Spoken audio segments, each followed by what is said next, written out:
Welcome to the Jungle Squadcast. Before we get into today's episode, we want to remind you that this content is intended for adult audiences only. You must be 18 years or older to watch. Everything you're about to hear is purely for entertainment purposes. We keep it raw, unfiltered, and sometimes wild, but nothing should be taken as serious advice or as guidance. The opinions expressed are just that, opinions and not facts. This is the Jungle Squadcast, and its hosts are not responsible for how you interpret or act on anything discussed in this episode. Now that that's out the way, let's get into it.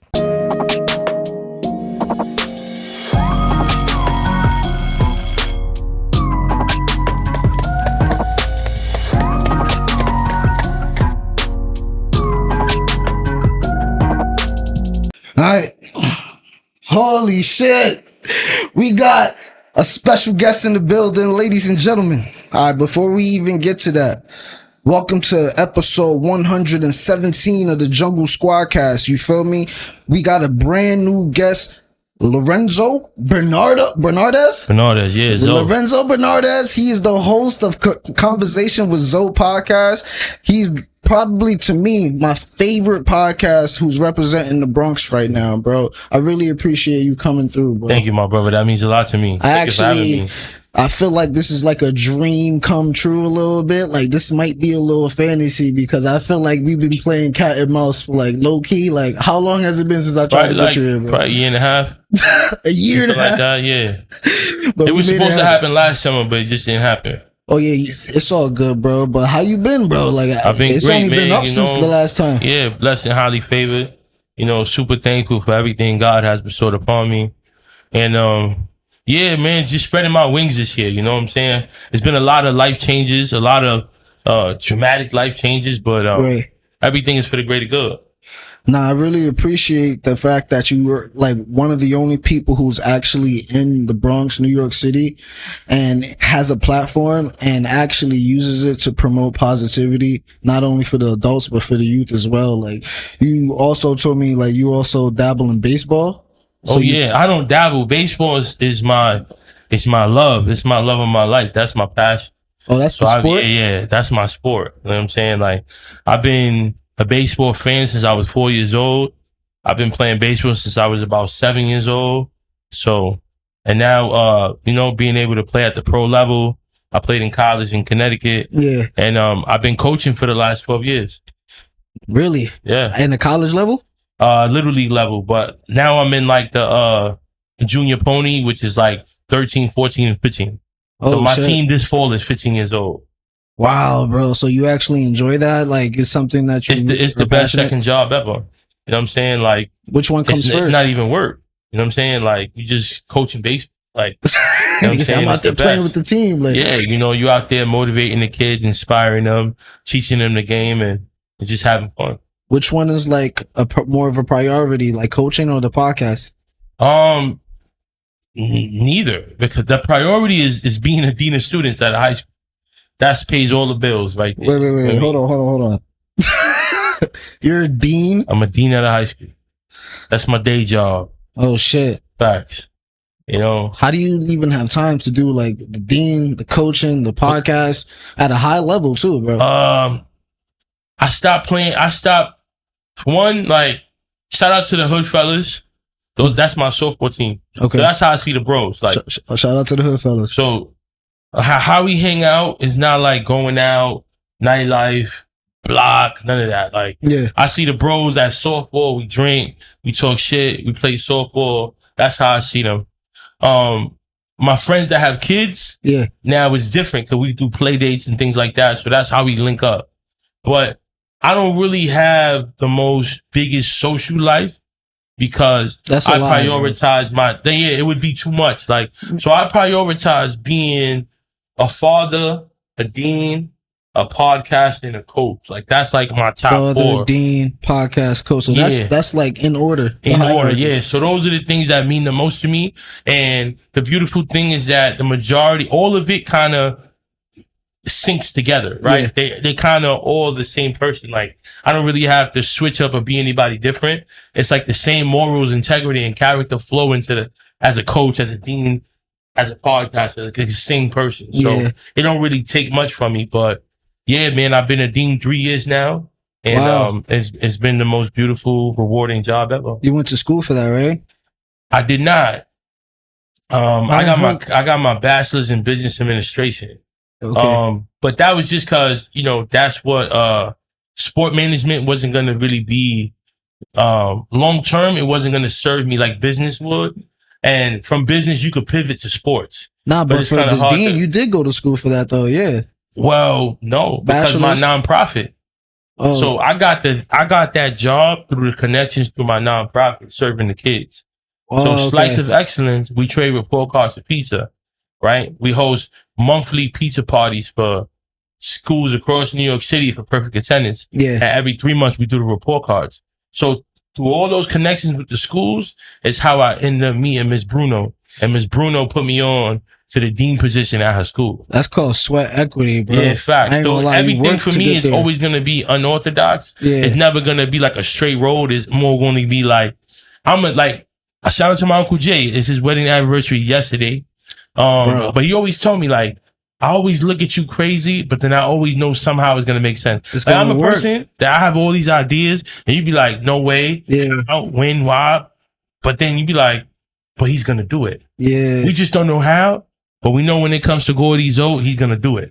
So like when it comes to actually dealing with 4 different type of categories of your life, like you have everything that you said, the dean, the podcast and everything else. But what, as far as like the team looking like, do you have it like categorized? Like you have a team that helps you support through all of it, or do you have different team members for each category?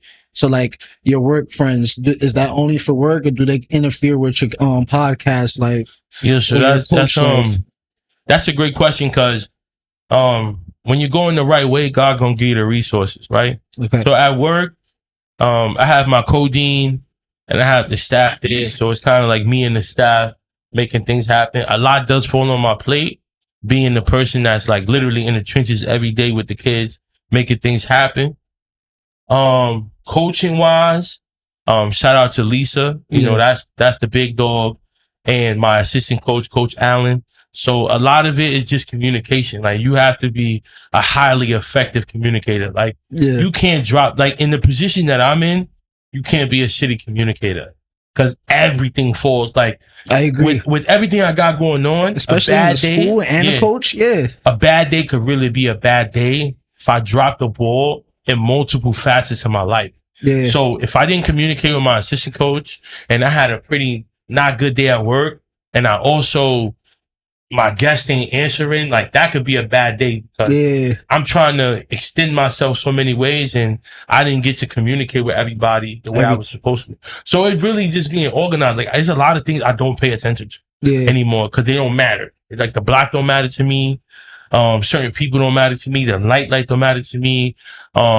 I now have amazing, beautiful girlfriends, so it's not like I'm out there looking for girls. Like, but are you doing this by yourself though? Like, as far as the content? Shout out to Miss Montana, my publicist. That's my right hand. So podcast wise, it's me and Miss Montana. Okay, feel me? So shout out to PME events. That's fire. I got a team. And it's also with guests. What I've learned in 2025, how people speak of you in a room that you're not in, really matters. It's super powerful. So shout out to P2, shout out to Taylor. A lot of interviews that I've gotten this year. Shout out to Rainey. I wasn't in those rooms when people brought my name up. Right? So people calling me like, yo, I spoke to Mero. Like he wanted to come on the podcast.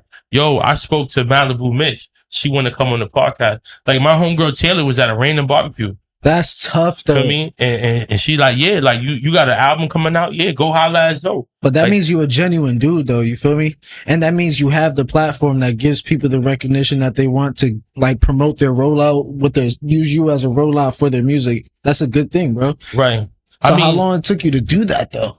And man, it didn't take long, because I just started.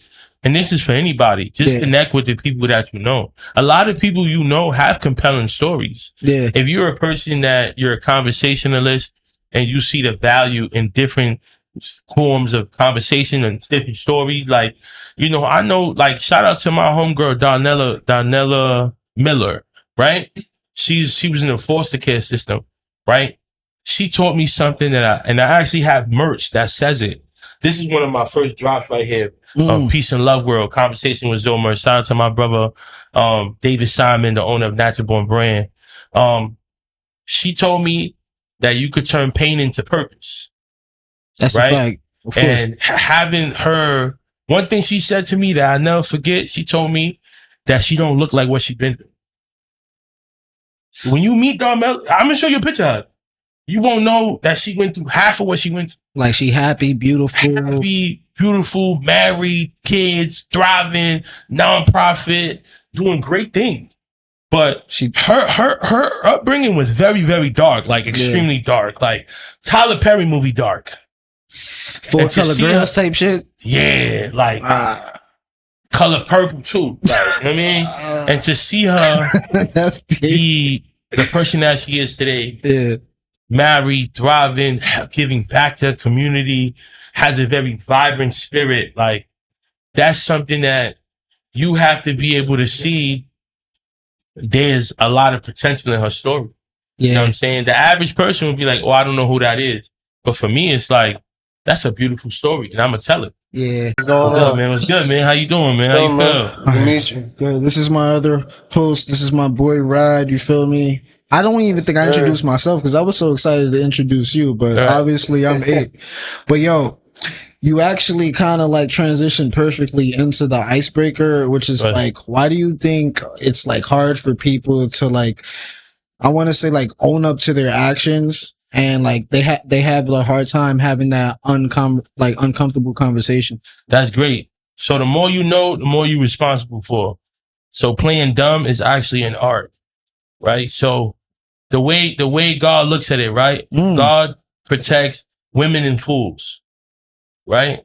So when you young, like teenage years, right? You don't really know what time it is. You don't know what's going on. So God gives you more grace. But as you get older, right? Look at the law. You get charged one way as a minor. You get charged another way as an adult. Yes or no? I agree. Right? So the more you're responsible for, the more you project, the more you're held accountable for, right? So if I'm a person that I don't want to be great, right? I don't want to chase excellence, then I'm going to just choose to not know. Because that way I'm not responsible for it, right? So a lot of people know right from wrong, but it's very like at a low level, right? So you got to have very low expectations of those kind of people, right? Because the more you know, the more you're responsible for, right? So you guys in this platform, the people that you're leading your life, you're responsible for a lot. So you got to know. But when you choose not to know, when you choose not to take into the podcast space, not to educate yourself, not to invest in yourself for 100+ episodes, you're not responsible for nothing. Nobody expects that from you. For what? It's not what you're giving out. But once you do it, now you're responsible for it. And that comes with a level of responsibility, which most are not willing to take.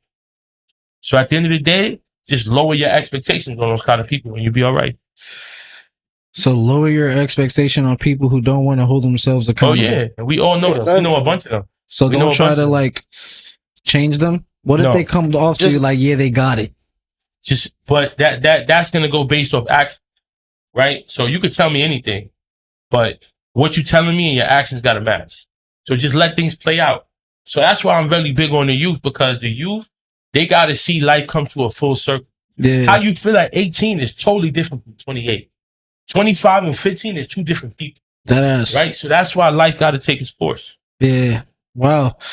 But they might be different people as far as perceptions, but do you think habits still might be within them that's hard to change about them? Like I said, you're responsible for everything. Right? So a sucker is going to support sucker shit, and that's how it goes. You know what I mean? So that's the person that I'm going to stay free from. You are who you surround yourself with. So like, just make sure you're around the right people. You don't need to like make excuses when they can't own up to their shit. Nah, bro, really a baseball fan because you knocked that shit right out the park, bro. That's a fact. Pause. Nah, he missed a lot of shit, bro. This nigga has interviewed so many different people. This we even talk about that before the pod. One of my favorites personally was DNA and Jim Jones. Bro, that's fire. Bro, we talked about who was it? Sparrow.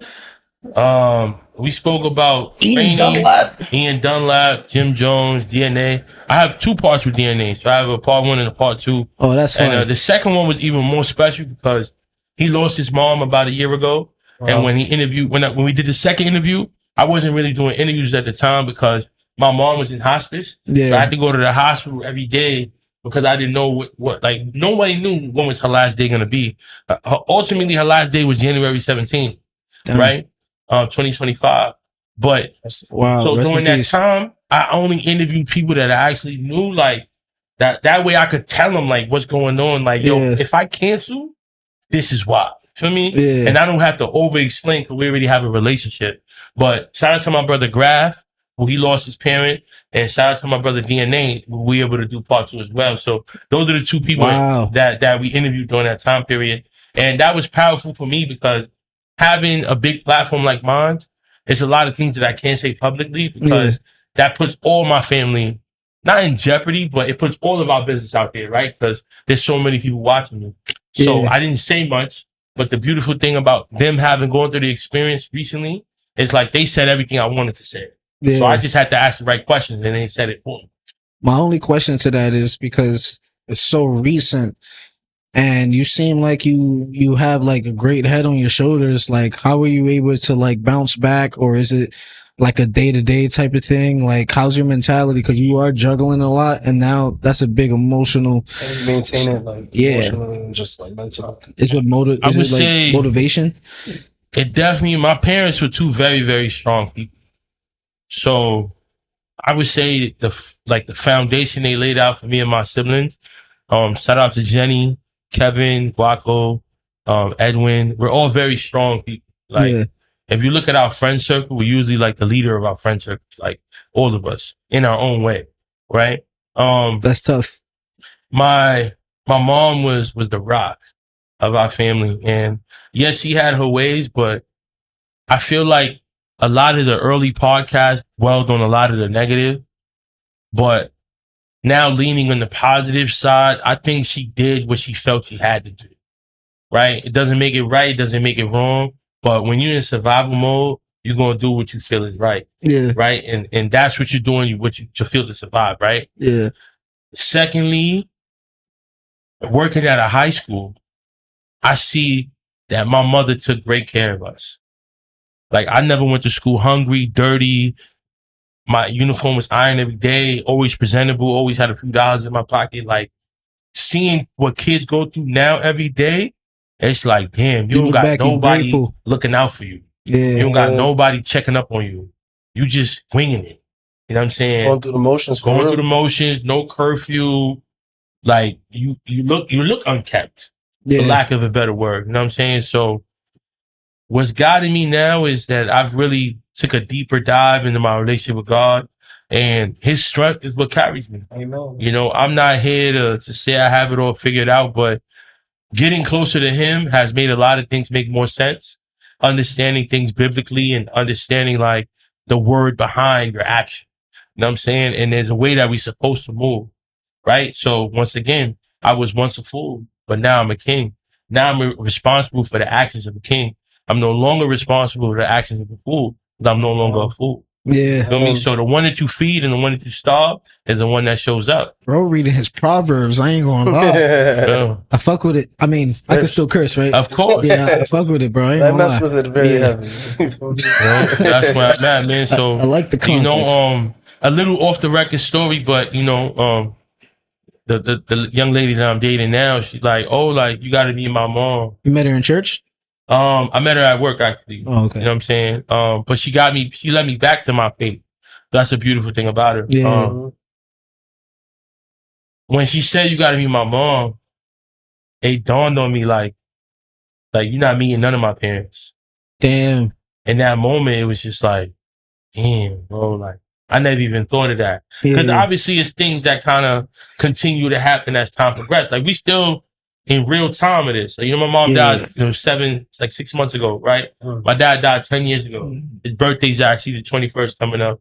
So it's just like, Bro, you know, you got a you think of strong your man wedding on day, you think of, you know, your parents not being there. So it's like, you just got to focus on what is and what isn't, but also just appreciate everything that has think about that already happened. Yeah. Think about losing my parents. Like, what happens if I lose my parents every day? Like, it's a very sad thought. So, like, experiences, like, that's tragic, bro.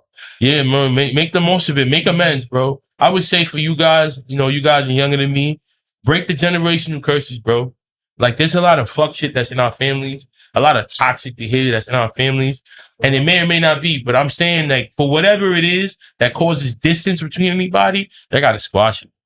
Cause they really ain't that deep, bro. If nobody died, nobody got cheated on, nobody lost money, it's not that serious. Like, Thank people, God. Me and my family close at least. We don't got no beef. So beautiful. I do hear you with that. That's beautiful, and keep it that way. So now your job is to maintain. You know what I mean? Like, my job is to fix, and your job is to maintain. Yeah, because we're literally the next generation, the ones that are gonna be like, oh, everybody pull up for Christmas, pull up for Thanksgiving, like Halloween, whatever. Like, definitely gotta stay close. Yeah. Right. I fuck with my siblings and my mom and my dad, but I'm not gonna say like everybody, you feel me? The immediate family who I grew up with, for sure. But then I can't just call everybody my family, you feel me? Right. But the ones who genuinely like raised me, like, Right. definitely hold dear to my heart. And like you said, like, you gotta build on that rapport. But yo, I'm not gonna lie. If I let you keep going, bro, you're going to keep inspiring me. I might fuck around and go fix my credit right now. Like right now. Are you recording, bro? I need an EIN. You feel me? Oh, I'm not. you making me nervous, man. He's going to chop this shit up, have me saying, I blank, blank, blank. I'm like, hey, yo. Just hear a whole bunch of sniffles going up there. Nah, yo, but we are gonna go right into the music segment, ladies and gentlemen, and we're gonna make this really, really quick because I want to make sure we're on good timing with you. But a lot of good shit did drop actually this past weekend, and it has to do with Gunna. I like to call him Jid, but everybody calls him JID. Bryson Tiller, and then of course, this is not the hardest, bro, but it's Kaash Paige. What the fuck? You know Kaash Paige is? That's the one I did not know. Yeah, Kaash Paige is hard, bro. Used to be, but you know, everybody has their days. So I wanted to kind of like start off with Gunna. He dropped Last of Wun, and the reason why he actually titled that because this is actually his last album with YSL. So when he actually promoted that on Twitter or whatever, or he just announced it, he was like, yo, the album's dropping on Friday. Here you go. You see Young Thug. He's like, nobody want to hear that shit, nigga.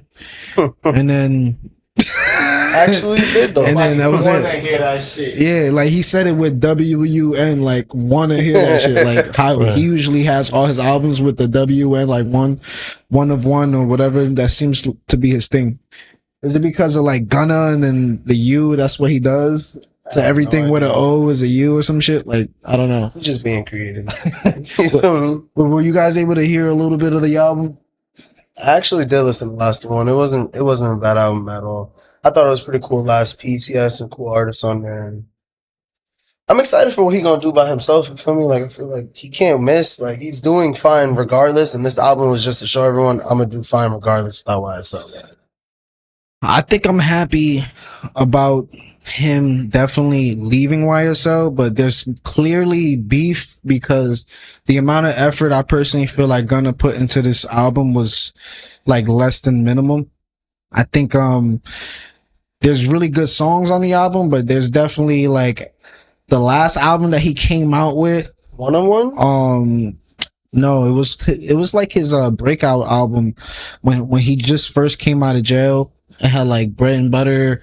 I forgot the name of it though.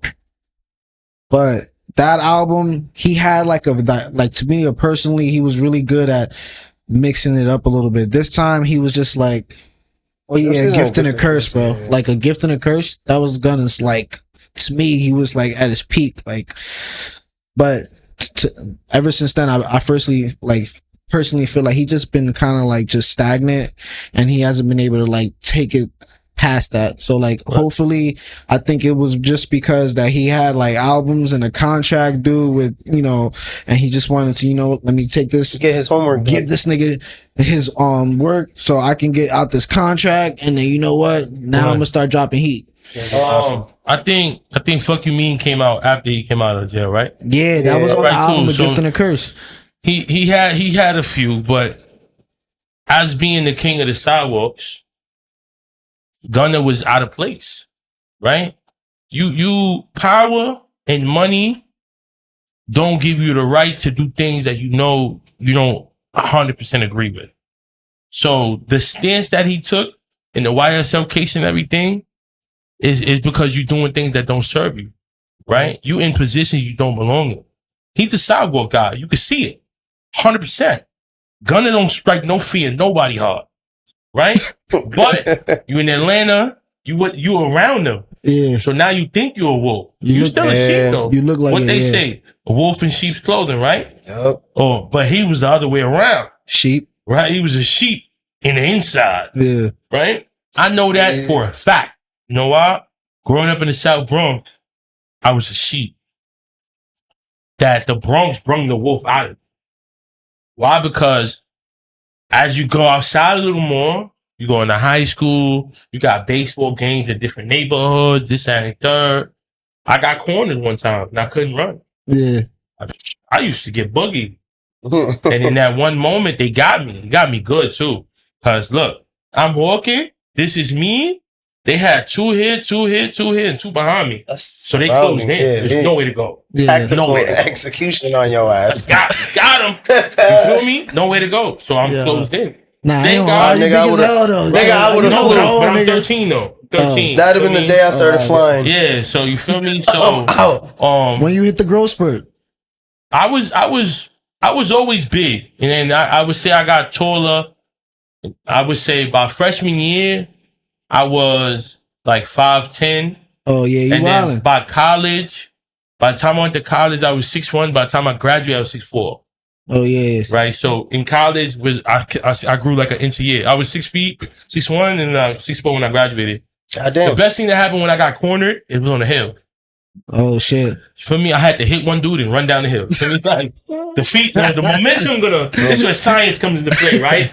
You know, force is gonna go this way, right? It's crazy. They probably wanted to hit you more because nobody looked gangster running down the hill. Right. He was like, you know what I'm saying? So I'm just getting boogie, but that taught me, like, you know, I gotta throw these hands once in a while. Like, if they gotta be thrown, they're gonna be thrown. Like, and I still live that to this day. Like, I don't leave my house with the energy of a tough guy. I leave my house with an energy that's a man that's willing to protect himself if need be, right? But that's energy that I don't attract. Like 9 times out of 10, those things never happen to me. Yeah. Why? Because, you know, that's not the kind of time that I'm on, right? There was a guy staring at me the other day in my car. I'm listening to Usher. What the fuck you looking at me for? Like, I'm vibing, nigga. 9 times out of 10 is R&B in my car. So. I mean, 9 times out of 10, he looking at you. You think he's looking at you aggressive, but he's really looking at you like, I fuck with the Usher song. It could be true. We're making it up in our mind. The energy I got from him wasn't that though. He's like, sing along. Sing along. You feel me? Like, you know, do some plus. You know when I get a lot of positive encounters, but that one wasn't a positive one, right? Yeah, I agree. So a lot of niggas don't like positivity though. Yeah, because and you in the Bronx, the heart of it. You have to be held accountable. Whatever it is, you got to be held accountable for it. So it's gonna go back to what I said. If you're gonna stick with the positive shit, you're gonna be held accountable for the positive shit. Yeah, the negativity is easier, bro. Hate is easier than love. It's hard. It's harder to say, yo, I'm fucking with what they got going on over there in Connecticut, than to be like, yo, fuck them Connecticut niggas. Like, that's easy, right? I don't know. I like. Well, it's not fuck them, but fuck certain people in certain areas. Yeah. You feel me? You can't be fuck everybody, but like you said, like taking accountability when niggas have like people working in different things, like cops, for example. Like I can't say all cops are bad, but there's definitely a lot of fucked up cops though. You feel me? So I think it's all subjective to the person. You feel me? And you just got to be accountable yourself on how you perceive these people and listen to their actions. I think when it comes to that, a PSA that we could put out to the people is comply, bro. Just give your ID, smile, and go home, bro. You trying to get home, I'm trying to get home. I don't want no smoke. Yeah. Feel me? Here's my ID. Whatever you feel happen. If you let me explain myself, I will. If I can't, I won't. And that's that. But I'm not gonna. But Gunna did that though. But yeah, he did. He did it well. Right? So why you don't fuck with him though? You know, it's not that I don't fuck with him. He's more of a commercial guy for me. Feel me? Like, if it's a commercial record, I'm gonna hear it. I'm not gonna go out there and try to listen to what he got going on. I see what you mean. If you support sucker shit, that makes you a sucker too. And what he did was some sucker shit. Feel me? What exactly did he do? He was around. You knew. You implicated yourself. Like, you see me? Okay. I go home. For me, I'm notorious. I know some hitters. Yeah. My nephew told you, right? I got a cousin. I got a brother that's blood. Yeah. I got a brother that's crib. So I've been around. Yeah. I'm going home. Go home. That's what you do. You go home. Yeah. You don't stand around, because the more you know, the more you have responsible for. Yeah. This shit goes in everything in life, bro. Yeah. So he wanted to hang around. He's getting the money. He's bringing the money to the label. But you can hang around him and not be like, yo, that's not me. But this is where remember, the OGs are younger. Yeah. Right? The OG is the one with the bag now, the one with the muscle, the one willing to crash out. Right? The one less emotionally. Remember, mad people went to the Diddy party. They ain't go to the after party though. Right. They left. But they left. You go home, bro. You don't have to partake in everything. And so if you don't said nothing good happened after 12. Nothing good happened. If you don't agree, you don't get down. And so most of the things that I don't like, I don't agree with, even in the hood that I grew up in. Yeah. I go home, bro. I'm gonna see how tomorrow. I agree, man. I remember the day they asked me, like, yo, ready to get your jump in? I was like, no, I am not. No, I'm not. That's a fact. Actually, I'm gonna go home. Not today. Like, I'm good. Thank you. Like, I fuck with y'all niggas though. Let's ball out. Jump rope. We can smoke. We can do all this, like, you feel me? Regular shit. But like, apparently, if you hang out with a nigga too long, like, niggas gotta initiate. Gang bang. Like, I'm like, oh shit. Nah, Gunna, he's his own man at the end of the day. He did some sucker shit. And that's the internet though. But you can't respect his music. Like, I don't, honestly, bro, like. Man, fuck everything that nigga got going on. I don't give a fuck about none of that. I ain't looking for him. I ain't looking for his music. Damn. And that we can move on. That's it. He said, that's the last one. Yeah, that's the last fucking one. songs I'm gonna listen to. So, like, even after YSL is done, like, you're not gonna tune in? Yo, I'm only fucking with Thugger, man. That's it. Thugger my nigga. I fuck with Thugger, but Thugger my nigga, man. I just feel like he's just seeing on some hating shit right now because, like, bro, it's all marketing. On some it's all hot marketing. At the end of the day, we can't really speak on nothing. That's him promoting the album. That's why I personally feel like behind the scenes, he low key that fucking album with sell it benefits him. Yes, yeah, it's the last album. I'm gonna ride this hate train a little more. Yeah, we gonna cash out before you leave. Yeah, let's hope, because I feel like I own the rights to you still. Him all along, that last one, that's going to show. I feel like whatever he come out with moving forward, you're gonna be like, I understand that. I think this album, to me, Last of Wun, it just showed that Gunna was holding back just to kind of like finish the contract out, and now he's gonna prove to y'all, I bet, like, I'm really outside. Stay out them streets, kiddos. Yeah, that's it. Stay so out them what if streets. you start coming and be like, yo, Conversations with Zo, my guy, I want to pod right now, interview, let's talk this shit. All right, we still gonna hold you accountable for being a bitch ass nigga. We gonna have to talk about it. We could That's what makes the conversation. We gonna have to talk about it because why? I got kids. Who's more of a bitch though, him or 6ix9ine? Ooh, that's a good one. That's a great one. Who's more of a bitch? They both suckers. Feel me? Yeah. I would say Gunna for sure. Really? Yeah. You know why? Because 6ix9ine, right? That's another situation. Both of them were empowered by people in the streets. So that's what they both have in common, right? Now, dude sleeping with 6ix9ine girl, kidnapping him. The reason why I say Gunna is because Gunna nobody did nothing. Could have stood away from a lot of things. Yeah. They intentionally went after 6ix9ine more. That's why he felt there was no loyalty at the end of the day. I'm gonna go tell and do what I gotta do. Now, where people, those guys from Brooklyn, is that no one's bigger than the program, right? If 6ix9ine is the bag, and we supposed to protect this guy and keep our things going. If y'all got him for 500,000, waited a little longer, you could have got him for a few $1 million if he ain't know the business, right? So you got to keep the main thing. If money's the objective, then he's the bag and you protect the bag. That's why on 6ix9ine side, they all stupid. Yeah. Right? With Gunna, he implicated himself and hung around certain things, which he shouldn't have been around because he's not like that. You know what I mean? What if he just wanted Young Thug for the studio, like, and then Thug was just on some gangster shit the whole time? God forbid he was my rap role model. How'd you get implicated in anything? That's not how. I don't think Young Thug rolls in the studio like by himself. Like he's gonna be like him and Gunna. People, power and influence. Yeah. Money, power, respect. Whatever he did, it was enough for them to pinch him too. For a little bit. Throw me in the Rico. I'm getting off. I got nothing to do with nothing. That's a fact. Yeah, school every day. Put me in that bitch. Nigga be like, yo, I called the Rico, nigga. Yeah. I had to report. You sound like a citizen, but it's hard for me to like put you as a citizen because you're talking some real hood, real nigga shit. I know right what's now. up, bro. I grew up in Brook Avenue, bro. I know what's up. It's just that's not where my energy goes every day. Yeah. Education is flawed. So you want to use that to put the kids out of that to put them in a better it's all position. mindset. No matter what, it's mindset. It's your mentality. Your mentality as a man, even now, right? Are you gonna crash out over a guy at a red light? Nah, bro. God bless you. Go ahead. Like, it depends. If all, like you said, everything that I do, like all those 4 things that I do, if everything then lined up on a bad day, then that last thing I held it together and that red light fucked me over. Then I got bigger fish to fry. Tomorrow's another day. I'm gonna pray. I'm gonna go home. Yeah, I got sons. I got 2 kids. Yeah, I got on my side too. Yeah, you guys are humble right now. You talking real wise right now. I'm still like humble in the making. Like, don't get me wrong. I'm gonna talk my shit a little. I mean, like, fuck but you. I'm gonna take a deep breath and be like, all right, it's not worth lingering on. Like, I'm not gonna crash out, like, but I'm definitely like, fuck you, nigga. Right. But yo, the next one I do want to talk about is JID. He dropped God Does Like Ugly, and honestly, to me, I have mixed feelings about this because JID, I'm appreciative of his platform that he's finally getting at a commercial level, and the talent that he's showing that he's doing with the pen is like, it's at a different tier that people currently, honestly, they can't really keep up aside from like a Kendrick or a J. Cole or a Joyner. You feel me? Like, he's at a top tier level of lyricism. I appreciate that. It's great. I love it. You can rap. Woohoo. But when it comes to making songs, bro, like, just stop it was very limited, but it wasn't limited throughout the entire album. JID made a really, really great run towards the second half of the album. It started off with Community, Pusha T, Malice, you feel me? Clips really, really swept that up. But then he had one with, it was him and I believe Jesse Reyes.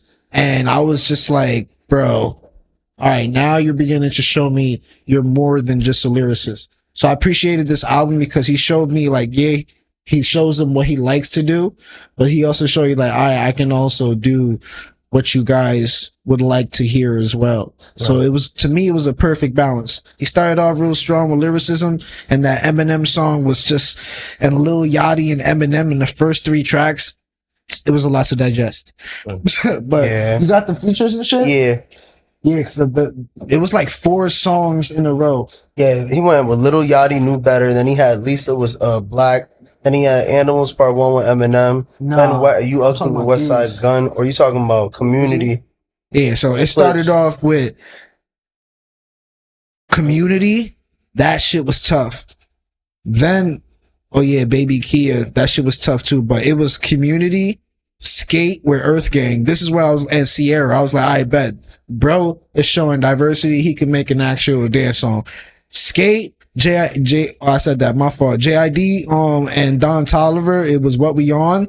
That shit was fire. I love Don Toliver. The second song was, 6 Lack or Black, whatever you call that nigga, Wholeheartedly, and Ty Dolla $ign, fire. And then Nobu with him and Jesse Reyes. I'm talking about like, bro, when niggas would say that him and Vince Staples killed a song, that VCR shit, but I'm not really on that type of time. Then after that, he just started going back to his super rap shit, and for keeps. But I'm telling you right now, like, if he would have shortened the album from 19 to maybe 11, this would be contender for album of the year, like with Clips, but it's not. Like, so far to me, Clips still has the best album of, like, rap album of the year so far. I feel like this album was good compared to what he just dropped. I keep forgetting what the name of it was. Like, it was like an EP. It was part of this album. Yeah, it was definitely was the GDLU. Yeah, God Does Like Ugly. That's what it was called. Yeah. But I feel like JID did exactly what we spoke about, where we listened to the like him as an artist, like just solo, like making music, like just going over his verses, and how it just felt like just drags. Like I can't listen to JID by himself. So it was cool. Like I said, he did exactly what we talked about, and he ended up making an album where he just had a shitload of features. You know what I mean? Like he played to his strengths where people could actually enjoy him, because if not, he's just going on and on and on and on. Like he has bars. He is a lyricist, but sometimes it's nice to hear another person come in with vocals. You feel me? Yeah, because for keeps though, that outro, bro. Honestly, you would fuck with that outro like heavy. It's real positive. He really started to really dive in the bag, and it was just him on the song. So he does have that, but I just don't think he can do it for the entire album. And I do appreciate the collaboration that he actually had on the album. It was something that I wouldn't expect. Like he can literally go on a song with anybody and it shows. I'm like, oh shit, good shit. Like the dance song, I was like, oh shit, skate word. I was like, oh. I started moving. I was like, oh shit, bitch, I can start cleaning to it. Nah, let me stop. But I like this so far. How you feel about JID? On the music tip, I can only talk about the title of the album, God Does Like Ugly. I'm not a JID fan at all, but I do feel like his lyrics or like nah, just never. I just never looked into it. You feel me? But God did give me something to talk about. You see, God don't play about me. God does like ugly. You know why? Because you never know who God is going to use as a vessel to complete his mission. For me, you never know who could give you a word of advice. It could be a homeless guy on the street, a person on the train, a person at the cash register. There's a story where God used a whorehouse to hide spies to check out a town for him. Right? Now, how smart is that? A group of men going into a whorehouse at night doesn't raise red flags. That's what happens there. But little did you know, look who he used to complete his mission. Same shit. Right? So God does like ugly is true, and ugly is subjective. But in this sense, he will use anybody to complete his mission. Yeah.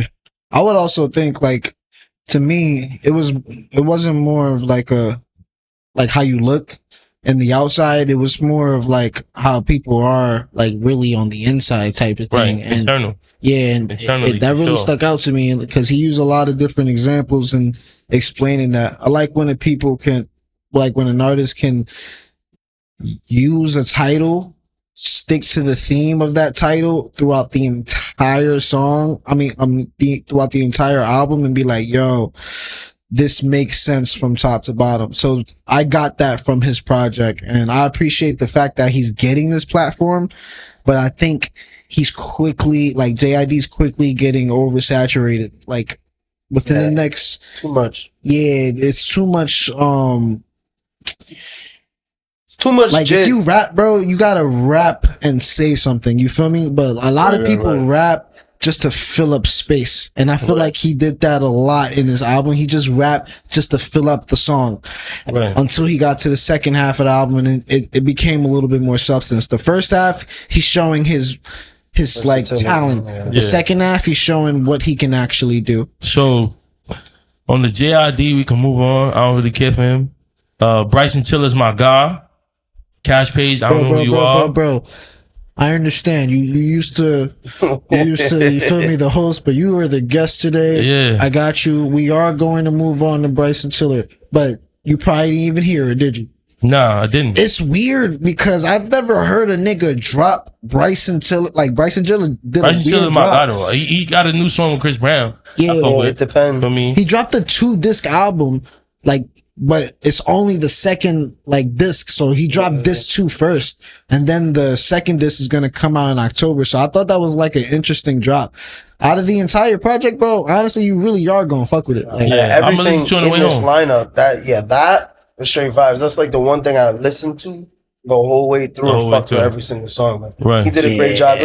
It was great to hear him again. It wasn't like trap soul vibes like it used to be, but like you still felt the nostalgia. That and, like, trap soul saved lives. You feel me? There's still some trap soul in there though. That's what I'm saying. Like you get that vibe, but like you also hear progression, which is like amazing from him, like, and still the same amazing voice. Right. Yeah, I definitely just fuck with the fact that he knows his lane, but instead of just like staying stagnant in his lane, he's like elevating it. You feel me? Like he's adding more road to the highway type shit. I really appreciate Bryson's album.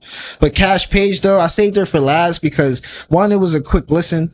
Kaash Paige didn't really like surprise me, but I would just say she catered to her audience really well. You feel me? I'm not her current demographic for this personally, but the last two songs, I think it was called Demon Time, and there was another one. I was like, all right, bet this could be on a list for the cookout. This could do a little something. I'm not going to no cookout. Play something called Demon Time. Nah. You gotta listen to the song, bro. Nah. Well, you're getting holy, yeah. Yeah, but even so, why would we play with the word demon? Bro, I feel that. I said this before too. I agree. Like when people be like, "Yo, I'm on demon time," I'm like, "No, I'm not." I'm I'm going on angel time. Man. Yeah, I'm not. I'm running. I'm not even going to dance time. with the word. No hoorah to the demon. Nah, I feel you. Sure. You only tackling your own demons. Yeah, I mean that's the only thing that I'm fighting, and I think I'm pretty head on with them. But you know, demon time is something that I could never really wrap my head around. I don't even what type of music do you listen to? Like top 3 artists, real quick. Top 3 artists, I would say right now, in my playlist, I would say Chris Brown. So I'm more of an R&B guy. So I love Chris. R&B is on the wave every day. I would say I listen to a lot more worship music lately as well. What's your favorite gospel music? Christian rap music too. What's the name of like Lecrae, The Truth. I like Ambassador. He's my favorite, to be honest. Yeah, what's his name? YB Wonder? YB Wonder? Yeah, I like that dude. He got like Afro, like Christian Afro beat. I never heard of that. Yeah, I'll send it to you afterwards. Yeah, that sounds dope. For sure. For sure. But then, 90s R&B is always a thing. Always. Yeah. You seem like a classic dude. Like you like the old vibes. And I said he was in the car the other day listening to Usher. Yeah, nigga was Usher, like, I'm into those vibes. Damn, did we just have that debate last week about who was better between Usher and Chris Brown? Would you rather go to an Usher concert or a Chris Brown concert? I'm going to both. Nah, but if you had to choose, I'm going to a Chris Brown concert. Really? You feel me? Yeah, bro, he was going for Usher. Right, that's not what I'm saying. Who's a better singer? Like singer. Oh, singer? That's the question changed. That's what I said. All right, Usher's a better singer. Yeah, I said who? I don't know. Who's my guy though? Chris Brown is my guy. Yeah, because of course he's a better all around star. I think, but if I had to choose, Usher's like 50 years old. Yeah, exactly. But if I had to choose, like Breezy, like I think Chris Brown's still doing flips. You know what's crazy? Jay-Z is not even in my top 5 rappers. No, he's not even my top 20. But I'm not even gonna talk about that. Right? Because as far as like, I understand Jay-Z more as a grown man, like as like. You know, I wish he was my uncle. Like, yeah. Like at 15, you listen to Reasonable Doubt. Did you really understand Reasonable Doubt? No. Right? Bro, I don't really understand half his shit, to be honest. So for me, top 5 Fab, Swag, you know what I'm saying? Bars, Witty, Jadakiss. Okay. My number 3 is Biggie. My 4 is Tupac. You know, just like if you were a 90s baby and you seen Dear Mama come on the TV in the 90s, like it changed. Yeah, but like, you was born in 92. That's not fair. Like I was born right the year after Biggie died. Right. Yeah. So I got to see those videos like actually come on TV and things like that. Yeah, that's dope. It's more the impact and the movement it had on me. And then number 5 is between Eminem and Drake. You know, 8 Mile came out when I was in middle school. Yeah. Right. So listening to Stan and things of that nature, like things that was so like he really painted a crazy picture in your head with those records. I tried when I first saw Stan. I was like 9, 10 years old, and I saw that in the music video. I was like, oh my god, this is crazy. Like I've been an Eminem fan for a minute, but then, he outgrew me though. Like Lil Wayne was high school. I went to high school. That's my nigga. 06. You know what I'm saying? I was in high school 06. You know what I'm saying? So that whole No Ceilings era, all of that. Crazy. For me, I fuck with that. I would have to give me is Mac Miller, Joel Ortiz, J. Cole still in my top 5, but for number 3 is Lil Wayne, and then for number 4, the 4th one has always been up in the air for me because like I can't put Drake in my top 5, but he's for certain in my top 10. He's definitely in my top 10. He's definitely in top 10 for sure. Yeah, because like, I don't know. I think I'm gonna have to just stop right there. I named 4. I don't have a 5. Right. I don't My have top 5 artists. 1, Childish Gambino. Love him. Lyricist, great singer as well too. 2nd, J. Cole. Really good artist. Definitely like good lyricist as well. 3rd, shit get hard. I had it in my head and then it totally went away. But my 3rd, my 3rd be? If I had another top 3 artists, gotta be like, fuck. I'd say Kid Cudi, but when he was rap. It's right.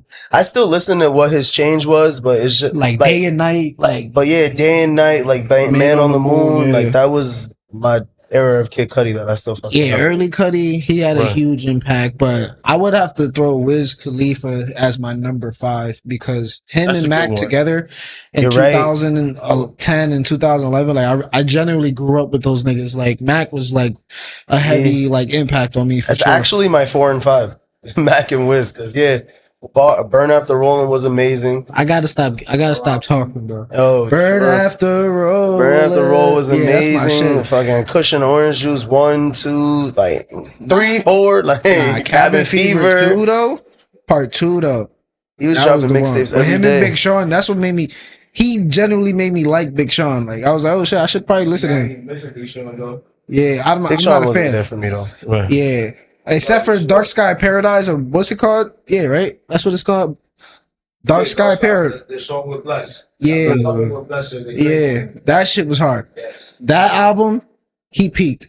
Like after that, he's been trying so hard to get to that, but nah, he's not. I was that and this is that. Yeah, exactly.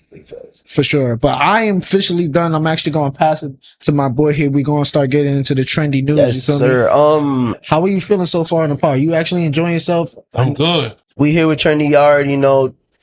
We here. How y'all fellas doing? Everybody doing good? Yeah, bro. Let's get it fucking going. BET suspended the Hip Hop Awards and the Soul Train Awards indefinitely. Did you guys hear about that? I did. I thought it was kind of sad, man, but I don't think personally it's anything worth crying about because I can't remember the last good hip hop awards and Soul Train awards. So they're trying to conserve money and implement it somewhere else. I agree. I don't think it's that, but I definitely think that your point was valid where what you're saying is like it's old and kind of like out of date, and I think that's the most important thing. I do think like the most important thing that they were talking about, the reason why they're doing it, at first I thought it was money problems, but actually they want to try to like put them on pause for a little so that they can reimagine them. Just with like the current like generation we're in, they want to make it more appealing and more entertaining, and like you can't do that with the same old gimmicks with everything that's going on. So I feel like that is pretty dope that they're stopping it. Hopefully it's not forever though, because the BET Awards, they shrunk the venue. You feel me? Like, so once I see they shrunk the venue from last year, and that shit was, I forgot where it was, but it was definitely a smaller spot. It was a Dubs after that. I was like, all right, they don't care about this at all. So they're showing us that, and it's also. The BET is not ran by black people anymore. It's these white executives, they pulling shit. So if that's going to be the idea, I don't want them to run black shit anyway. So we just got to find a new platform to run this type of black awards. That's all. If you really want to get it to where it's at now, it's like Roman Empire. Them niggas was at the peakest of a peak, and then at some point shit falls, shit dies, but shit like better things comes after that, I believe. You feel me? Nah, last one I was gonna say was, I think the most interesting thing I saw on this list definitely was Nicki Minaj's boyfriend getting threatened to a $10 million showdown boxing match. Am I correct? Yo, what is going on? Nicki Minaj and Bryant, I believe. What is he? A football player? Retired football player. Yeah, retired football player was offering to fight her husband for 10 mil, I believe, in a showdown, like a boxing match. I don't know what is going on with that. What do you guys know? Well, Dez had some type of like contract issues with the owner, Jerry Jones. I know that's how like low-key it initially started. Then apparently Rock Nation did some type of like sub type of contract for Des Bryant or whatever. The deal went awry, basically. It didn't work out. And once Rock Nation is like mentioned, Nicki Minaj kind of puts her 2 cents in because she has huge beef with like Rock Nation. So apparently Nicki Minaj tagged Des Bryant. Des Bryant was tagged, yo, do you want to play a game? Some shit like that. And then he was like, yeah, I want to play, blah, blah, blah. But then the conversation really got really extensive online. They're going back and forth, really dark, really bringing Nicki like extremely out of character to the point it did lead up to the fact that now she's offering up her husband, who I believe is like some type of like sex offender or some shit, to fight Des Bryant, who weighs 20 pounds more than you of muscle, nigga. You feel me? Not saying that you don't got muscle, but I'm just saying, like, you feel me? This nigga's like the black Captain America. So it's kind of annoying. So we're going to end this one right here. This happens in the hood all the time, where girls get niggas to crash out for them all the time. This dude's in jail right now. Yeah. From trying to defend a girl. Bro, there's been wars that have started. So it happens at the highest level, and it happens at the local level. Your girl right now, though. So I hope my girl now would never do some stupid shit like that. that right there, for me, if you started it, you finished it. For me, if you never crashing out for shorties anymore? No, why would I've never done that. Yeah. Why would I do that? I got a lot to lose. I mean, what if somebody put the pause? Well, listen, my man's got shot in a bodega a few months ago. His girl was in there arguing with some YNs. She called him. He go down there to regulate. They shot him. Damn. So, first of all, you break up after that? Or you if that was my girl, I know my girl would have left. Yeah. Mm-hmm. But also, he entered that situation wrong. Yeah. There's no fade, bro. You're not getting he no fade. escalated it? Nigga asked for a fade in front of YNs. Whatever he did, he ended up getting shot twice. He good or not? Yeah, he lived, thank God. All right. A lot of actually just saw him today in the hood. Told that nigga dance for so they martyred his Rita. It happens all the time. It's biblical too. The weakness of a man is a woman. Yeah, they done had like wars started because of women. Like it's kind of sad, but what's next, man? We got any more? The last one, oh yeah, Gillie versus Johnny, right? Yeah, I mean, what was that? Gillie versus Johnny, nigga. Johnny Manziel came in. He tapped in, defending Cam Newton over something. I think I'm on Cam's side. I like Cam's stance on this. I don't think Gillie is much without Wallo. We could all say that.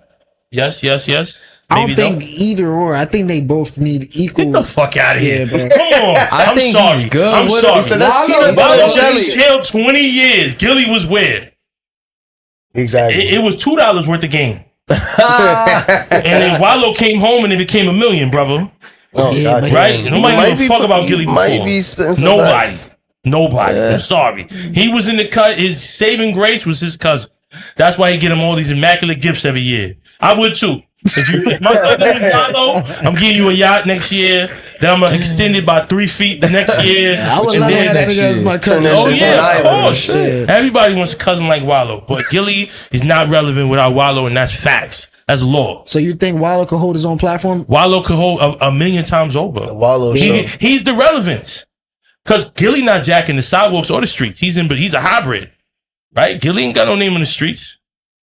Nah, got a point. I thought he did have a name. When he was dissing niggas. He got motivational speeches. And he survived Philly. I mean, he's respected. He's an older guy now, so he went through that treacherous time period. But who the fuck is Gillie without Wallo? Yeah, he's got respect because of the area and that he came from. The nostalgia, the Cash Money records. He got his little stories. It's the same as like any New Yorker that's like, I'm from the Bronx. It's like, all right, yeah, they got a little hood in them. I guess, yeah. You know what I'm saying? Now you live in Newburgh. You know, niggas say you live in the booty. I'm tired of niggas. Yeah, it's a blessing. I'm not knocking him. I think it's super cool what he has going with the Philadelphia Eagles. But you agree with that stance that Cam is a better quarterback than what's his name, Jalen Hurts? That's irrelevant, man. Because at the end of the day, it's brothers that play in the NFL. They get to take care of their families. So, but the whole comparison thing? Draft first. I'm a Giants fan, so fuck Jalen Hurts. We really gonna go down that route. So, That's why how I we said gonna- I low key like stand with Cam on this only because of the. But I thought it was out of hate though. But if I'm talking about skill, I feel like Jalen Hurts just had the better team though. You feel me? Of course. Cam made something out of nothing. Yeah, since I mean, day one. there's a bunch of guys, who wouldn't want to be Robert Horry? You know what I'm saying? So, but there's guys that are way more lit to us though, right? Yeah. Like, that didn't win, but they lit to us. You know what I'm saying? Like Melo AI, ain't win. Yeah. Right? But we love Melo. We love AI. We love all these guys. You're not thinking of Robert Horry right now. You know what I mean? We take him on the podcast for sure. But, but it's like, that's not like oh my God, Mount Rushmore, Robert Horry. Nah, for I mean, sure. Mount Rushmore, like, I would interview Gillie. I'd love to interview him, but would I Wallo? Nah. You want to interview Wallo? It might be a Oh, little yeah. show. Yeah. Leave Gillie at home, nigga. Stay home, man. You gotta, Gillie gonna be talking about Wallo's your lane, adventures. nigga. Right, yeah. Yeah, Wallo is low key like what you do. Like he goes out, talks that positive shit, brings it to the thing platform. is that Gillie's the personality, For sure. but so is Wallo. Yeah, in a Wallo's different lane. They're like the yin and yang for real though. Right. Yeah. But I think they both have, at the end of the day, they both meet in the middle with the same message. They just come from two different So ways what to do what it. y'all think about Gillie gatekeeping? Gatekeeping, who's the And what gatekeeper? He Right. told in the G Herbo interview, he said that he don't put people on, but they don't take his position, don't take his spot. That's why he don't put nobody on. That makes sense. I feel like that's some hating shit. Thank you. Strategic hate and shit. It's smart, it's evil genius, but But personally, it is hating. So why would I raise somebody to be in my I'm never spotlight? going to Philly Nah, to you go can to put, $1 million worth but of games. that's the like- thing though, right? I put a lot of people on, a lot. But what they do for you, It don't matter because God only make originals, baby. that's what's I up. mean, I'm not worried about nobody because you're not y'all not coming with my energy. I mean, y'all not sure. me. But I know if I can help you, it's in me to do it because God is my plug. So God helped me first. Yeah. So I'm gonna about pass it. it on. Mhm. If you fumble, that's on you. But I'm not gonna not help you from thinking that you could take me out of my position. For sure. That's insecurity. So you think Gillie's doing that insecure Yeah, space? Gillie's a hoe. Y'all heard it here Gillie, first. I like Gillie, Gillie at home. but the You more don't like his character? no, yeah, because that's whole shit. Yeah. That's whole shit. Yeah. So you telling me there's more people that could be up under that umbrella than there are, and there's Yeah. really nobody, right? They could. I mean, listen. If I get if $1 million worth of game came and wanted to take 20% of the contract they gave me, I'll do it. I agree. Y'all could take 20. 80% of a lot. You know what I'm saying? Yeah. It's better than 80% of nothing. I Right? agree. But I'm leaving not, with something. but when it comes to him, he's not doing that, and that's Yeah. whack to me. Yeah. You know what I mean? And that I agree with hurts the black culture. That hurts. Yeah. That mindset is poisonous and it's toxic, and it hurts. Everything coming down the line hurts us. Yeah. So I mean, we should be putting each other on. Who's the hottest? What's, Yeah, what's that the was- hottest thing out of Philly that came out and it was like, I guess they had them on their platform. I can't really think of one. They always have rappers from mad different places, but straight out of Philly, besides Meek, maybe Lil Uzi if they Philly can. Artist of the Week should happen. Yeah. And why Yeah. not? Y'all could do it. That's a But fact. Yeah, that's all I have for Trinity. That means it's time Right for there. the cheaters, the beaters, the misleaders. We getting right into relationship topics. And the first question I have for y'all is, what difference do y'all make in y'all relationship? What difference do you make in your, yeah, because all three of y'all are in a relationship. So What like, difference do you make in your relationship? Oh yeah, this is Yeah. good. I'm an athlete, so when it comes to like working out, stretching, taking care of the body, I bring a lot of value there. you I'm sound very big sexual as hell. The way you started licking your lips, he's like, Nah, that's crazy. That's crazy. You gotta calm He said, down. I'm just dehydrated, nigga. That Relax. was wild. he said, I'm But thirsty. when it comes to financial literacy, I'm very financially savvy. So my partner does invest. You know, she does. You know, have her Bitcoin and her stocks and things of that Okay, nature. okay. So I know spiritually she holds us down, and I think on the other side, as far as like common knowledge, financial literacy, different levels of things, like I feel like we're like the perfect match when it comes to that. So I Oh, definitely, that's amazing. and also just being in tune with different things. Like my life is a little different with the nonprofit and the podcast and different things like that. So, I think it's just cool that she understands everything I got going on. well said. Not only that she respects and supports it like 100%. And the fact that you seem so grounded with God, I feel like that's an amazing thing. Bro. Yeah, a woman that's grounded is going to help you. You know what I'm Yeah. saying? You can't have a woman that's not grounded. Yeah. I tried, it didn't work. So you're of the belief that like you have to have a relationship with someone who's like-minded with God. Oh yeah, triangle offense, me, you, and God. Yeah. That's a Stamp fact. that. Yeah, bro. I don't know if you've been interviewed or. Bro, he said, you sound experienced. Oh yeah, I do hold the vibe. Difference I feel like I bring in my relationship. I don't, as of right now, I can't say it's anything intense, but I like to think that I bring like a level of street smart to the situation, you know, where like, just like in general, just knowing where I've been and what I've been through versus what she's been through and where she's been. Like, she grew up on the other side of the world. So like, yeah, there might be certain things she doesn't know of or seen or like just be hip to that I could put her onto, which is like really nice. Like, so I think that's a really nice difference I make in our relationship. I bring like that. The culture. Yeah, that more, she's a bucket of culture, but like I bring the other culture she doesn't have, which is amazing. The Western culture. Yeah, exactly. Western, black, you know, hip hop culture, like just like introducing her into like more like black movies, like you feel me, like things like that. I don't know. I feel like it's a pretty solid difference to make. I mean, other than that, I think like just like comfort level wise, like just with mental stability, like I do bring in like a different level of like reassurance about like like when there's like self doubt, you know, like there's times she'll have like stress or anxiety, and I'm like the one that's never like to show stress or anxiety and panic. Like I keep a very level head, and I can come to them with very level headed like responses. So like just keep her calm, like you know what I mean, or like let her know like everything's not as big as it seems, and you can get through this, and we're gonna go on to the next thing. Okay. I agree. Los, I know you're not currently in a relationship, but What difference do you think you make? When you was in your past relationship, what difference do you think you made?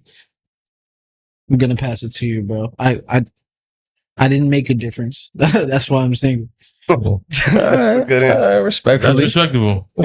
How the streets treating you? Honestly, I think I've been better. I can hear the streets calling. Yeah. You gotta beat street. Yeah, I'm just the type of person to put my all in others, and now I've had the opportunity for the first time in my adult life to just put it in myself. Pause. Sometimes you really need that. No, you need that. Yeah, that's it. Okay. What I feel like I bring to my relationship. Well, first, I feel like I was the first one to like kind of bring that spiritual aspect between us. You feel me? Definitely bringing God, you feel me, as the center of our relationship. Also being the one to just be a little bit more optimistic, you feel me, and like be the one to like think outside the box, look forward to the future, you feel me, not just be so in the moment, but also like be able to like remember, all right, we building for the future, you feel me? Shit is all fun and games now. Yeah, we can enjoy our 20s and shit, but you know, at the end of the day, we're gonna have to pay for that shit in our 30s if we partying too much type shit.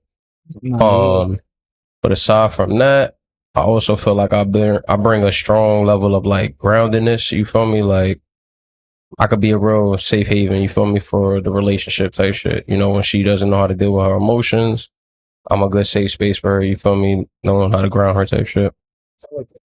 And I like you guys. Kind of sound like my answer with a little bit more bigger words and shit, but I like that. It's like safe haven. At least he paraphrased. You said, yo, I like J. Cole and like verbatim my favorites. I was like, nah, you just forgot to add them to the list. Nigga, it's hard to think on the spot.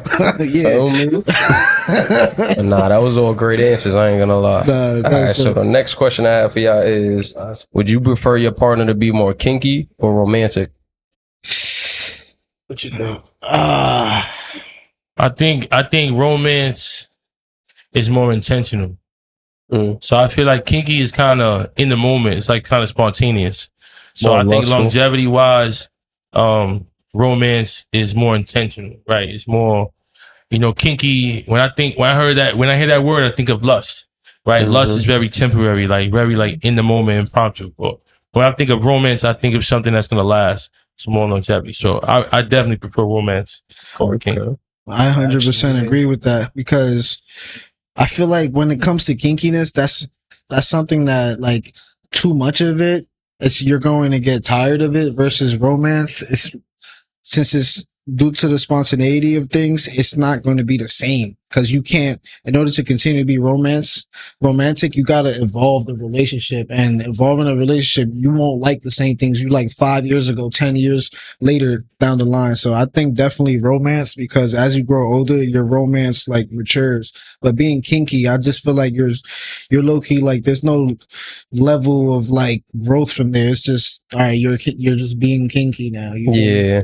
I'd rather romance. I don't need my girl coming around trying to like fill me up. Like I want, like in a sexual way, if we're out in public, I'd rather you like come over and massage my shoulders. That shows me a little more like of a romance than it is a lust. You know what I mean? Where it's like I had a long day maybe, and she just rubbed my shoulders that are just like your shoulders hurt. I want to make sure like you feel good, compared to like let's get it going like right now. I'm hot and heavy. Like no, there's a time and place for that. So I mean, exactly. Like I prefer my partner to be definitely romantic. I think like just like on an outside aspect, like when we're out and about, and then be kinky when we're at home. There's a time and place to be kinky is all I'm saying.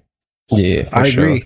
Cause I mean, and like when you are really a romantic person, eventually like it's just not going to be all the time, but you are going to have a little kinky moments here and there anyway. So exactly. they're going to kind of like intertwine eventually. It's just, I just feel like if kinky is your personality, like you feel Step me? away. Yeah, I'm not really with that. Facts. It's hard to play a devil's advocate with that one. You feel me? Because it's just like, the only thing I could think is like that kinkiness will probably keep that like spark alive as far as like, you know, sexual and like intimacy wise. Like long, you talking about like long, like Yeah. the relationship is I think kind romance overpowers. Exactly. Romance keeps me horny when I know sexual shit. Just because you're giving me the same old 1-2 show, like I get tired of watching the same shit over and over. Yeah, that's a fact. Nah, I think he said it best. Like, you feel me? It shows the intentions and like the care. You feel me? That you actually care. You feel me? It's one thing to love somebody, and it's one thing to like care for somebody. Yeah, I think the perception of the question is like, if you are romantic and the kinky is kind of like synonymous to like sexual. So like, all right, are you as sexual, like really good in bed type shit, if you are as romantic, or like, or not? You feel me? So like, if you're kinky, I guess they're referring to whether you're really good in bed or not. And then if you're like romantic, then they're like, all right, bet the love is there, emotionally, intelligence, the spirituality, all that's there, but not then maybe when we get sexual. to bed, it's not the greatest, but you can provide me with children. Like, I don't know. I think that was the perception of the question, but that was a good one. Yeah. But we do got a couple more, but I know you gotta go, right? Gotta go. Yo, man, I'm not gonna lie. I hope you enjoyed it. I know we kind of like had to like rush it towards the end there, but did you enjoy it? Was this a good experience? No, it was a great experience. You know, I'm happy to be here. I'm thankful that you guys shared your platform with me. I'm saying I'm rooting for you guys, and appreciate we just gonna keep winning together, man. For sure. All we can do. Yeah, bro. If this was later, bro, like 9:30, this would have been like a way better time. This is like the earliest pod we've ever done for a guest. Right, yeah. So we perfectly. No, I'm from the town, so it's like me. I'm trying to make my 1-2 and get back to New York. You know what I'm saying? But you from the Bronx, bro. This is a 45-minute ride, bro. It was an hour. It was an hour with traffic. Saturday, right? Saturday, yeah. Coming down around 5-6 rush hour. Yeah, so we heading to Waterbury right now. Waterbury. Good luck with that. Yeah. But before you leave, bro, tell them exactly where to find you, and then one last message for the audience. Yeah, man. So listen, Conversation with Zo podcast. I'm the founder and curator of that. We are founder and president of Slice of Excellence, where we trade report cards for pizza. So we got a lot of back to school events coming up. Back to school haircuts. We got backpacks, 2,000 backpacks that we giving out. College kids too? Well, whoever shows up, first come, first serve. So I'm saying, so definitely pull up, make that happen. And then, message to your audience, man, invest in yourself. You know, the best thing you could do is make sure that you go with God, put God first in your life. Mm-hmm. And then also, if you have an idea, just try it. You know what I'm saying? Put yourself out there, and don't be afraid to do things by yourself. You was born by yourself, unless you have a twin. Mm-hmm. But 9 times out of 10, you was born by yourself. Not everybody around you is going to agree 100% with what you got going on. And if God put it in your mind and you see it, that's your vision and that's for you. For me, so it's not for everybody's approval all the time. For me, sometimes you just got to run with it on your own. Cause if I would have listened to people, I wouldn't have conversation with Zoe. I mean, there's a lot of people that didn't agree with it at first, or that thought it was too much, or thought that I was preaching, or whatever it was. But look at it now. Okay. Yeah, you run this shit by yourself, bro? For the first 5 years, yes. Oh, word? But you got a team I got now? my publicist for the last 3 years. Oh, so it's just I'm talking about like the media, the editing, and all that. Oh shit. yeah. Shout out to my guys. So I've had my guy Wolf, Eden, my guy Amir. Amir was with me the longest. Eden from Rivian Mall? Yeah. You're fucking lying. Yeah, that's the bro. Or, Yeah, that's the bro. He was like my That's earlier dope. thing. Yeah, that was like my like episode like 80s, 90s, a few in the hundreds, and then he moved on. But that's bro, yeah, for sure. I don't know if he's still doing it with them or not, but I know he moved on to a few other things. But shout out to my guy Fridge. I met Eden through my guy Fridge. You know, may he rest in peace. He was the curator of the year podcast. You know what I'm saying? He passed away a few years ago. So definitely shout out to the bro. But yeah, and then now I got my guy Young, 888 Madhouse. That's my editor now. So yeah, got a small team, but we making this stuff happen. Nah, that's what's up, bro. I think the smaller the better, bro. For sure. I ain't gonna lie. But yo, it was definitely good having you, bro. Absolutely. I ain't gonna lie. This was the first time and probably the last time I'm going to listen to Demon Time. Like on Oh yeah. We're not jacking that. We're not jacking that. Yeah, we're not jacking that. That's for me, like. Yeah, you don't want that energy around you, bro. You don't even want to jump rope with that kind of energy, bro. It's not worth it. Nah, I fuck with it, bro. Yo, let's get this done, wrapped up.